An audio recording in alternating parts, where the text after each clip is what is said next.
ռեսով եմ բերում, մասին, որ իբր թե ինչ-որ կստեր, չգիտեմ ինչ չկա իրանց հետ, որոշումները, այդ պատճառով նրանց պետք է պահեն այնքան ժամանակ մինչև բերեն։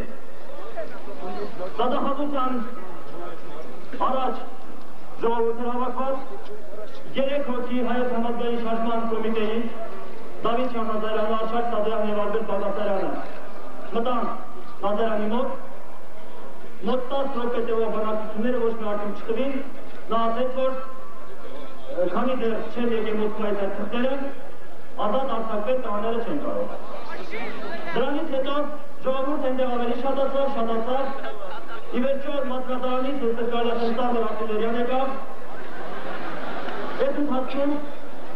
ես եմ մտել։ Ընդունարանում երկար ժամանակ շփատել եմ, այդ ժամանակ նա խոսում էր Մոսկվայի հետ բանակցությունների բառում, ի վերջո դուրս եկավ ասեց, որ կարող եք ուրախանալ, Մոսկվան համաձայնել է մեր պատասխանատվությամբ տղաներին ազատ արձակել, ես ասի, որ եկեք դուք հայտարարեք այդ բանը, նա հայտարարեց, որ տղաներին ազատ են արձակում հիմա։ Հիմա ուրեմն Սովետաշեն ահագին ժողովուրդ է գնացել, հիմա գնան պետք չի։ Մեքենայով են գնացել գնացողները, հիմա անում են։